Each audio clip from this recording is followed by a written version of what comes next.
അവിടെ Shri K P Naushad Ali, ഇത് ചരിത്ര പ്രാധാന്യമുള്ള ഒരു കേസായി മാറുകയാണ് എന്ന പരാമർശം പരിശോധിച്ചാൽ ഇന്ന് കോടതിയുടെ ഭാഗത്തു നിന്നും ഇതുപോലെ ഒരു കേസ് മുമ്പ് വന്നിട്ടില്ല എന്നൊരു പരാമർശം ഉണ്ടായി എന്ന് മാത്രമല്ല, ആർട്ടിക്കിൾ 131 അനുസരിച്ച് സംസ്ഥാനങ്ങൾക്ക് കോടതിയെ സമീപിക്കാനുള്ള അവകാശം സംരക്ഷിക്കപ്പെടേണ്ടതാണ്. നിങ്ങൾ കേന്ദ്രവുമായി കേസ് നടത്താതിരുന്നാൽ നിങ്ങൾക്ക് പണം തരാം എന്നൊരു നിബന്ധന കേന്ദ്രത്തിന് വെക്കാൻ പറ്റില്ല. അത് ശരിയായ കാര്യമല്ല എന്ന് കോടതി പറഞ്ഞു. അത് വളരെ പ്രധാനപ്പെട്ട കാര്യമാണ്. ഒപ്പം ഇതിപ്പോൾ രണ്ട് കോൺസ്റ്റിറ്റ്യൂഷണൽ എൻറ്റിറ്റീസ് തമ്മിലുള്ള പ്രശ്നമാണ്. അത് ഒരു സംസ്ഥാനത്തിൻ്റെ മാത്രം പ്രശ്നമല്ല, മറ്റു പല സംസ്ഥാനങ്ങളിലും വരുന്ന സാമ്പത്തിക വർഷത്തിൽ ഇതേ പ്രശ്നം ഉണ്ടാകാം. അതുകൊണ്ട് ഈ കാര്യത്തിൽ ഞങ്ങൾക്ക് അഡ്ജുഡിക്കേഷൻ നടത്തണം അല്ലെങ്കിൽ നടത്തേണ്ടി വരും എന്നുകൂടി കോടതി പറഞ്ഞു വെക്കുമ്പോൾ ഇതിപ്പോൾ ഇന്ത്യയുടെ ഫെഡറൽ സ്ട്രക്ചർ സംബന്ധിച്ച് ഒരു സുപ്രധാനമായ കേസായി മാറാൻ പോവുകയല്ലേ? അഭിലാഷിൻ്റെ ചോദ്യത്തിന് ഞാൻ ഉത്തരം പറയാം. അത് കഴിഞ്ഞിട്ട് എനിക്കൊരു സുപ്രധാനമായ ഒരു കാര്യം കൂടി പറയാനുണ്ട്. ഇവിടെ അഭിലാഷ്, ഈ സാമ്പത്തിക പാദവർഷത്തിൽ കേരളത്തിന് സ്വാഭാവികമായിട്ട് എടുക്കാൻ പറ്റുന്ന ഒരു വായ്പാ തുക അത് വ്യവഹാരങ്ങൾ അവസാനിപ്പിച്ചാൽ മാത്രമേ തരികയുള്ളൂ എന്നൊരു ധിക്കാരം കേന്ദ്ര ഗവൺമെൻറ് പ്രകടിപ്പിക്കുന്നു. സ്വാഭാവികമായിട്ട് സുപ്രീം കോടതി ആ ജനാധിപത്യ വിരുദ്ധതയ്ക്ക് മേൽ ഒരു പ്രഹരമേൽപ്പിച്ചുകൊണ്ട് കേരളത്തിന് ഈ പറഞ്ഞ തുക എടുക്കാനുള്ള അനുമതി നൽകിയിട്ടുണ്ട്. അതിനുശേഷം 15,000 കോടി വേണമെന്ന് കപിൽ സിബൽ പറയുന്നു. CK ശശി പറഞ്ഞത് 20,000 കോടി വേണമെന്നാണ്. അത് അടുത്ത ദിവസങ്ങളുടെ ചർച്ചകളിലൂടെ എങ്ങനെ ഉരുത്തിരിയുമെന്ന് നമുക്ക് കാത്തിരുന്ന് കാണാം. ഇവിടെ ഈ കേന്ദ്ര സർക്കാർ കോടതിയിൽ പറഞ്ഞ ഒരു കാര്യമുണ്ട്, സാമ്പത്തിക മിസ്മാനേജ്മെൻറ്റ് കേരളത്തിലുണ്ട് എന്നുള്ളത്. അത് ഞാൻ അടിവരയിട്ട് ശരിവെക്കുകയാണ്. കാരണം ഇവിടെ ലക്ഷക്കണക്കിന് മനുഷ്യർ പെൻഷൻ ഇല്ലാതെ, നിത്യോപയോഗ സാധനങ്ങളുടെ വിലവർദ്ധനവിൽ, ആശുപത്രികളിൽ മരുന്നില്ലാതെ ജീവിതത്തിന് മുന്നിൽ പകച്ചു നിൽക്കുമ്പോൾ മരപ്പട്ടി ഒഴിക്കുന്ന മൂത്രം കബോർഡിന് മുകളിൽ വീഴുമോ എന്ന ചിന്തയിൽ പണം അനുവദിക്കുന്ന ഒരു തൊഴിലാളി വർഗ മുഖ്യമന്ത്രിയാണ് കേരളം ഭരിക്കുന്നത്. ഒരു നീറോ ചക്രവർത്തിയുടെ മാനസികാവസ്ഥയാണ് അദ്ദേഹത്തിനുള്ളത്. ദൂർത്തുണ്ട്, മിതവ്യയമില്ലായ്മയുണ്ട്, ഭാരിച്ച ചെലവുകൾ തോന്നിയതുപോലെ ചെയ്യുന്ന രീതികളുണ്ട്, സാമ്പത്തികമായിട്ട് വലിയ മിസ്മാനേജ്മെൻറ്റ് അതിൻ്റെ പുറമെയുണ്ട്. ഇതൊക്കെ കേരളത്തെ വലിയൊരു ഗതികേടിലേക്ക് കൊണ്ടെത്തിക്കുന്നു എന്നുള്ള കാര്യം ഒരു യാഥാർത്ഥ്യമാണ്.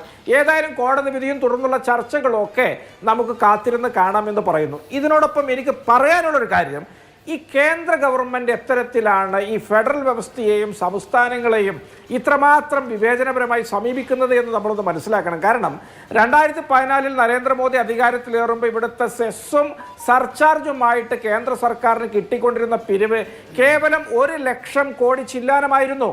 ഇന്ന് 2023-24 വരുമ്പോൾ അത് GST കോമ്പൻസേഷൻ സെസ് അടക്കം 7 ലക്ഷം കോടിയിലെത്തിയിരിക്കുന്നു. GST കോമ്പൻസേഷൻ ഒഴിവാക്കിയാൽ 5.5 ലക്ഷം കോടിയാണ് സെസ്സും സർചാർജും വഴി കേന്ദ്ര ഗവൺമെൻറ് സ്വരൂപിക്കുന്നത്. ആർട്ടിക്കിൾ 270, 271 പ്രകാരം ഇത് സംസ്ഥാനങ്ങൾക്ക് നൽകേണ്ടതില്ല. ഈ 150% വർധന 2017 ശേഷം ഉണ്ടായിട്ടുണ്ട് എന്ന് ഈ കേന്ദ്ര മന്ത്രിമാർ രാജ്യസഭയിൽ തന്നെ മറുപടി പറഞ്ഞിട്ടുണ്ട്. ഇത്ര വലിയ ഈ സംസ്ഥാനങ്ങൾക്ക് നൽകേണ്ടതില്ലാത്ത തുക സ്വരൂപിക്കുന്ന ഈ കേന്ദ്ര സർക്കാർ ഇത് മുഴുവൻ ചെലവഴിക്കുന്നത് അവരുടെ നോൺ പ്ലാൻ ഗ്രാൻറ്റുകൾ വഴി, അതുപോലെ തന്നെ ക്യാപിറ്റൽ ട്രാൻസ്ഫർ വഴി, അതുപോലെ തന്നെ അവരുടെ കേന്ദ്ര പദ്ധതികൾ വഴിയൊക്കെയാണ് അവർ ചെലവഴിക്കുന്നത്. ഈ ചെലവഴിക്കലൊക്കെ അവർക്ക് തോന്നിയ പോലെയാണ്. ഈ നോൺ പ്ലാൻ ഗ്രാൻറ്റുകളും അതുപോലെ തന്നെ ക്യാപിറ്റൽ ട്രാൻസ്ഫറുകളും ഒക്കെ അവർക്ക് താല്പര്യമുള്ള BJP ഭരിക്കുന്ന സംസ്ഥാനങ്ങളിലേക്ക് ഒഴുകുകയാണ്. അവിടെയാണ് ഈ വിവേചനമുള്ളത്.